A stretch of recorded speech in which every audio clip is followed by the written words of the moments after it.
É exatamente isso. O juiz foi lá, definiu uma questão para cada roteiro, só que os trabalhadores faziam vários. Cada roteiro não era um trabalhador para cada roteiro. O mesmo trabalhador fazia os vários roteiros durante o mês. Que uma semana ele fazia um roteiro, outra semana ele fazia outro roteiro. Só que os cálculos eram distintos. E ele também começava em momentos distintos de roteiros que não existiam.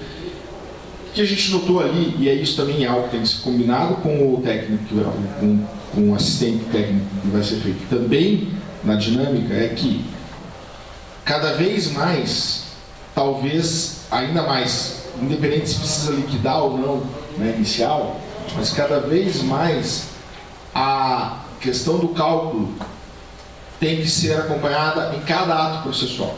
O que a gente chegou à conclusão é que saiu a primeira sentença, na hora de embargar, não adiantava a gente fazer só uma discussão jurídica. A gente tinha que ter tido essa conversa prévia com o Carlos para fazer o embargo da sentença e tal, porque tinham dúvidas que foram apresentadas pelo Polícia que a gente não passou pela nossa cabeça. Não eram dúvidas das justiça. Situações que o juiz fixa um parâmetro de condenação, um cálculo de tempo por quilômetro rodado, que você calcula dá uma jornada de trabalho de 35 horas. Substitui 24. Fora isso, aí existem as outras condenações. Então, não vai ser difícil nesses casos concretos de achar jornada de 50 horas no dia. Pela interpretação do que a juíza fixou. Então, ficou muito difícil também para o calculista compreender essa situação. Entendeu? Mas, escuta, eu tenho um dia de 24 horas. Como é que vai ficar isso lá na frente? Que há o risco do motorista trabalhar mais do que 24 horas, inclusive, não é isso, pessoal? Eu queria fazer uma perguntinha aqui. Preciso falar no microfone para todo mundo. Esse aplicativo que estão impondo, será que ele não permitirá algum anexo, alguma coisa para situações completamente fora do que o aplicativo permite fazer? Será que não seria o caso de ele tem reivindicar? Não, ele tem já um programa de aferição de jornada que não é fraquíssimo. Então, eles já flexibilizaram para que você faça um programa apartado e entre no programa só o número de horas. Daí eu não sei se será possível ou não que você faça um PDF e faça um anexo do programa para juntar. Isso não... Então, talvez fosse uma solução, né? O que a gente quer, mas independentemente do programa, que é essa realidade, o programa nós apagamos já da palestra. O que a gente vai falar agora independe do programa, são realidades que acontecem independente do programa. Então, o que a gente tem tido a experiência, vários colegas temos que a gente quer orientar os dirigentes sindicais, também pela nossa experiência, relatar, é de que na ação individual, se a ação coletiva vai passar a ser um elemento mais importante do que ela já é, na ação individual, você consegue corrigir essas questões de execução, mesmo que você não corrija adequadamente, perceba isso só na execução, é mais fácil porque é uma pessoa que tem os seus documentos, ou vê os documentos, você pode ficar consultando no decorrer do processo. Numa ação coletiva, é muito difícil que você consiga, ao longo do processo, ficar sempre contactando as pessoas. Muitas vezes você vai descobrir o trabalhador, você não, só quando você vai pagar o cara. Muitas vezes você nem acha o cara para pagar. O que a gente tem percebido é o seguinte: primeiro, muitos dirigentes, obviamente, dependendo do tipo da ação, lógico, conhece todos os substituídos e tal. Mas muitos dirigentes dizem, olha, está tendo um problema, etc., não porque não queira. Está tendo um problema lá na empresa, mas por N dificuldades políticas, até a gente entra com essa coletiva para abrir o diálogo com a categoria, mas sequer a gente conseguiu entrar dentro da empresa. Não é verdade? Então, se a gente... Aí a gente, de vez em quando, a gente não tem a menor noção, até da quantidade de trabalhadores, etc. Então, o que a gente tem dito não é que é para não fazer, mas que é importante, ao fazer, a gente ir se municiando desse par e passo e não se preocupar com a questão, ah não, isso tudo eu vou só resolver na fase de execução. Por mais que processualmente o rol, teoricamente, só precisa se preocupar na execução, alguns documentos precisam só se preocupar na execução, nós estamos, pela realidade, percebendo que, não, vamos antecipar essas nossas preocupações. Se a gente vai usar na fase de conhecimento ou não, isso é uma outra questão. E também estamos chegando à conclusão de que, independente de precisar liquidar ou não no início, é bom andar par e passo com a pessoa assistente que vai fazer o cálculo. Lógico, dependendo da complexidade do processo, muitos advogados não precisam de um assistente, ele mesmo sabe fazer o cálculo. Mas um processo que tenha lá mais de 20, 30, 40 trabalhadores, a gente sugere que, pela experiência que a gente está tendo. Tem um item que vocês viram no roteiro, que a gente fala de checklist, tem outras coisas, mas dentre eles, até a hora da gente pensar a ação do pedido, verificar se é viável a execução do pedido. Porque de vez em quando a gente ganha e depois não leva. Você ganha e tal, mas é tão difícil o cálculo, vai ficar tão complexo que a gente não consegue resolver essa questão. E por último, talvez algumas questões, que também é uma prática que a gente tem que fazer uma avaliação, mas a gente tem visto que em alguns casos vale a pena após não sei se já é prática dos colegas, mas em alguns casos, depois de consolidado no tribunal, acho que em sentença talvez não seja o caso, mas no tribunal, a gente já iniciar a execução provisória, não só porque a gente ganha tempo, mas porque está fresco a relação. Se você começa a execução de uma ação coletiva 4 anos, 5 anos depois, a probabilidade daquelas pessoas que são beneficiadas por aquela ação talvez não estar nem mais na categoria é gigantesca, né? Então, a gente tem tomado, por exemplo, não precisa na ação coletiva ter procuração individual? Não precisa. Mas, independendo da situação, se há possibilidade política para isso, é uma cautela interessante, porque pode ajudar, inclusive, a gente estabelecer em determinados momentos se a gente quer fazer a execução coletiva ou não. A gente pode fazer uma opção de não fazer a execução coletiva, se a gente tiver isso, né?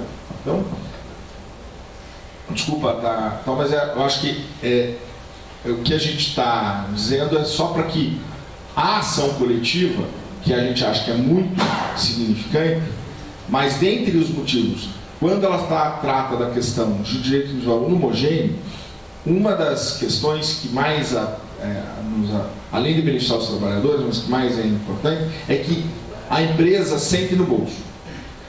Certo? E muitas vezes ela vem negociar, ela vem conversar, ela vem estabelecer uma relação política distinta. Para ela sentir no bolso, a nossa execução tem que ser eficaz. Senão ela não vai sentir no bolso.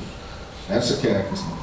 Eu queria só um parênteses. Olha, gente, nós nos propusemos a fazer esse seminário um pouco diferente, introduzindo essa questão prática aqui, e que para mim está sendo uma novidade extraordinária aqui hoje. Viu, Carlos? Porque nós sindicalistas às vezes pensamos em um monte de coisa e detalhinhos que talvez a gente somar inteligências aí, talvez a gente possa ajudar nessa questão. A médio prazo, a médio e longo prazo, a gente talvez fazer um modelinho de anotação. Eu já tentei fazer lá no sindicato, fornecer para o trabalhador um bloquinho para ele anotar cada viagem, com todos os detalhamentos, que hora que você saiu, para qual destino, qual quilometragem, o que mercadoria você transportava, enfim, eu já tentei fazer isso, mas o trabalhador também não tem habitualidade, ele não faz isso com eficácia. Então talvez a gente começar a gastar um pouquinho de massa cinzenta para pensar nessas questõezinhas. E está ficando muito claro pela tua fala aí o porquê que às vezes o processo demora aí um século, né, para ser resolvido. Tá claro para nós todos? Porque é comum a gente ver sindicalistas falando, pô, mas escuta, esse advogado, pô, esse processo não acaba nunca, e que é inoperante, que escritório ruim, que não está funcionando. Então, eu acho que está ficando assim, bastante nítido aí, porque que as coisas às vezes no caminho conforme a gente esperava. Carlos, Parabéns, viu, Carlos Oliveira? tá, deixa eu entender uma seguinte situação.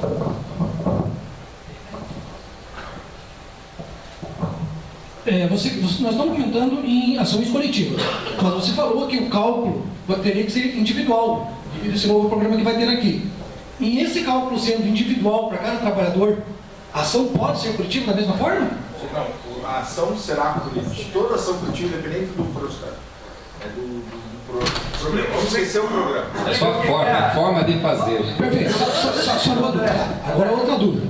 Você Toda falou... ação coletiva, no final, precisa ser individualizado para cada trabalhador O cálculo. Obviamente, Isso é uma fase de conhecimento. obviamente quando a ação é de substituição processual. Você pode ter uma ação coletiva, que é algo que a gente usa, mas usa pouco, usa mais, de obrigação de fazer, obrigação de fazer, e que você pode ter indenizações de dano moral coletivo, etc. Tal, que daí é um valor a ser calculado para a entidade, para uma organização. Mas, em geral, quando a gente vai falar de um dano que afeta toda a categoria, mas ela, ao pagar, vai ter que pagar o Joãozinho.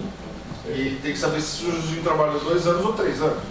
Tá, outra dúvida. Você comentou ali que, de repente, chega 2 informações lá, por exemplo, que o motorista estava no ponto A e no ponto B ao mesmo tempo.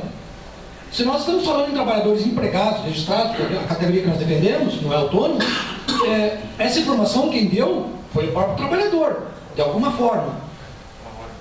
O perito, a pessoa que está fazendo o cálculo, eu acho que ela vai eliminar uma das informações antes de encaminhar essa informação, né? Quando o trabalhador vai trazer, ou alguém vai trazer essa informação, vai dizer, olha, sabe? E vai ter que comprovar de alguma forma. Ou tacógrafo, ou, enfim, qualquer instrumento. Então, como que isso é possível? De repente, chegar lá na frente, se a gente não eliminou essa informação em duplicidade antes? Não, ninguém faz isso. É muito documento. Então, você não apresentou alguma coisa antes dizendo qual o roteiro que ele fez? Às vezes a própria empresa fornece esse dado.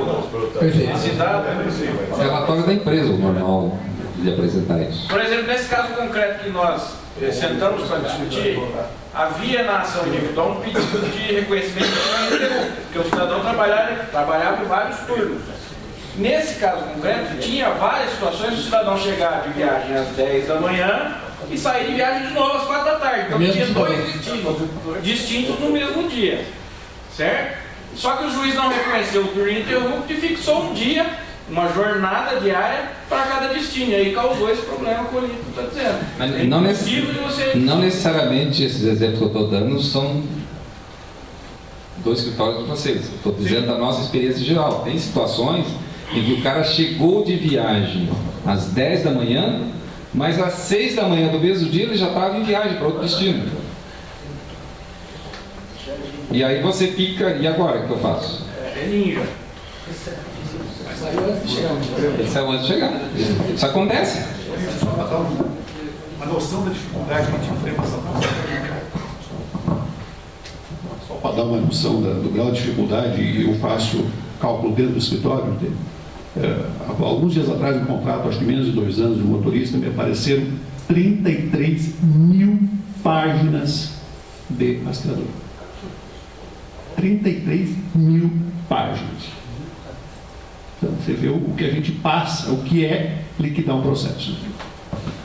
Isso mesmo. Gente, só aproveitando a deixa, de repente até inócua a colocação, pode ser que esteja no checklist, mas para não passar em branco. A dificuldade da documentação, a importância da execução provisória e a dificuldade que a gente enfrenta, né? Então, o Giovanni sabe bem do que eu estou falando. Eu chamo a atenção a importância de ter os termos de homologação, porque às vezes na cabeça do presidente do sindicato e dos diretores, eles têm um prazo legal para guardar essa documentação, que seria 5 anos, né? E aí a gente vai para uma execução, ou tentar, como a gente estava tentando e não conseguimos lá na nossa base, uma execução provisória, e a gente não tem o termo de homologação, o termo de rescisão, porque o sindicato não guardou, entendeu? Então isso é de extrema necessidade. E isso sem contar que às vezes lá no rol substituídos, o que acontece? No ato da homologação, já foi feito para o espólio, né? Às vezes, aquele trabalhador, aquele motorista, a homologação dele foi feita em virtude do óbito, né? Mas nós não temos o termo de homologação, o sindicato não guardou, então chamar a atenção para isso aí, porque é de extrema importância, porque além, aí chega lá na fase da execução, é para o João, mas aí o João, ele deixou um espólio de 5 filhos, 2 esposas, um com um ou com outro. Olha só toda a dificuldade que é. Então, só chamando a atenção para isso, porque inviabiliza a execução provisória e inviabiliza os cálculos também, né? Eu só finalizando aqui a minha participação, só trazendo mais a nível de informação, a dificuldade que a gente passa também, da qualidade, como o processo é todo digital, da qualidade da digitalização dos documentos. Só trazendo um exemplo, né, foi a empresa que fez isso para economizar espaço, economizar números de documento, muitas vezes também a quantidade de bytes que você pode colocar no processo de uma vez só, você tem que diminuir, né? Então você reduz a qualidade da digitalização. E num caso que a gente teve lá, de um outro escritório, a empresa juntou, a única forma de você aferir a jornada era pelo tacógrafo. E ela pegou os discos de tacógrafo, que já é ruim a visualização daquilo, eles pegaram 2 discos por página e diminuíram a qualidade da digitalização para pegar menos bytes. Então, para você fazer a quantificação disso, para você ter uma precisão de resultado quase impossível. Bom? Então, encerro a minha participação. Alguma dúvida, estou à disposição.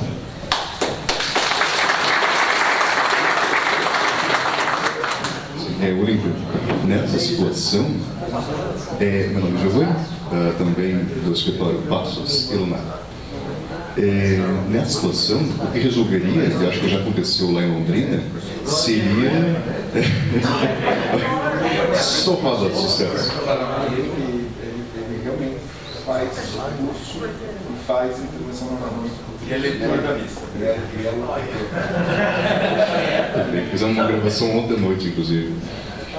Uma solução seria, acho que aconteceu lá em Londrina, de a empresa apresentar essa documentação, em caixas inclusive, e depois o advogado vai até a vara do trabalho, recebe lá a documentação, faz a análise e depois devolve. Daí não tem o problema de ter essas 30 mil páginas de documentos, talvez seja uma solução, deixar na vara do trabalho, e daí o advogado vai lá, faz a tarefa, o contador faz os cálculos e depois devolve para a empresa. Agora, gente, então para encerrar, dizer o seguinte, o Sandro disse aqui para mim que também estranhou essa minha sugestão de iniciar pelo fim, mas eu quis fazer esse estranhamento mesmo, porque eu, sinceramente, pelo que a gente tem acompanhado diariamente, talvez é porque o Sandro não está trabalhando tanto mais nas execuções, ele pensa mais no início do processo agora e tal.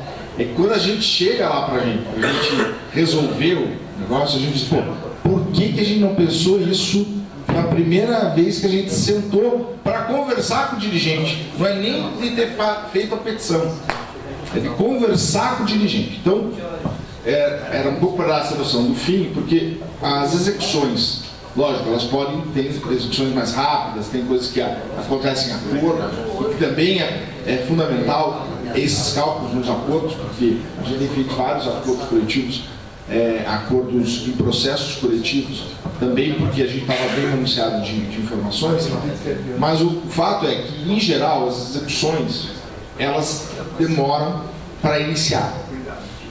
Então, a conjuntura que você está para fazer a ação, para que depois dê o resultado, ela vai ter mudado. Conjuntura social, conjuntura política, conjuntura do sindicato, as relações, vai ter mudado. Porque as execuções, elas no mínimo vão ser iniciadas daqui a 3 anos. No mínimo.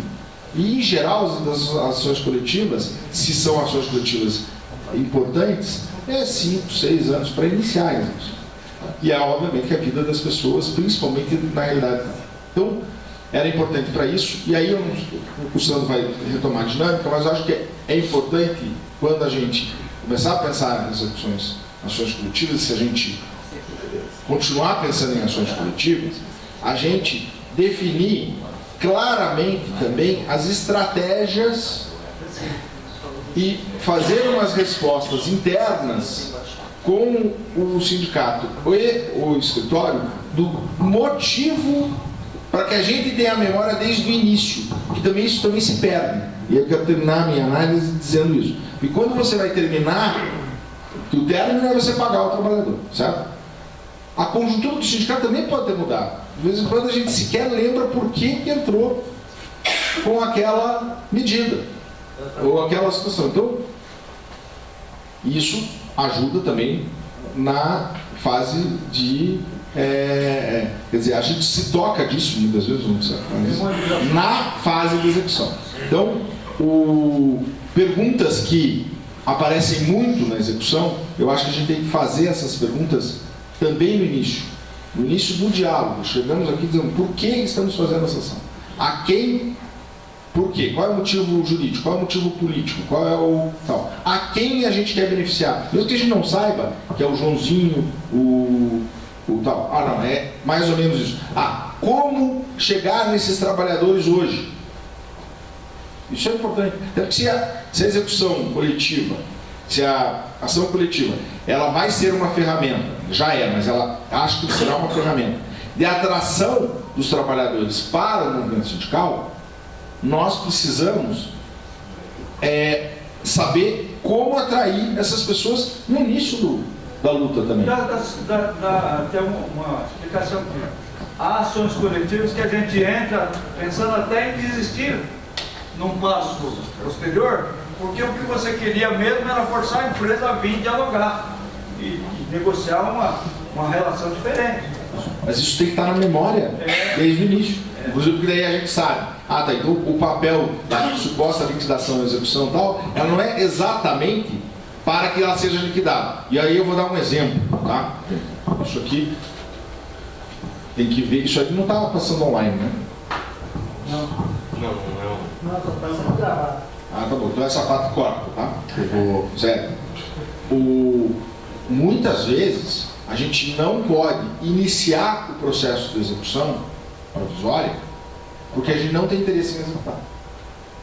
E a gente só pode não executar se a gente não iniciou. Eu sempre tenho dito para sindicalistas e até em negociações que têm interesse lá. Olha, se for para fazer alguma composição que venha beneficiar os trabalhadores de outra forma tal, tem que ser antes da execução iniciar. E depois que ela iniciar, é aquilo ali. Eu não posso excluir mais pessoas, eu não posso excluir tal, porque aí, como que eu vou? Tem uma sentença genérica que vale para todos. E eu. Como que eu vou retirar? Eu vou estar dolosamente ou culposamente. É diferente, por exemplo, para encerrar. No caso, tem um caso lá que nós estamos tratando. Teve 5 trabalhadores que não constaram a ação já acabou, já foi pago e tal. 5 trabalhadores não constaram de, não sei, 200 trabalhadores? 520. 5 não constaram. Só que a responsabilidade de não ter constado foi das informações fornecidas pela RAIS e pela empresa. Então não teve culpa e nem dolo do sindicato. Agora, vamos dizer que eventualmente na lista aparecesse o nome deles.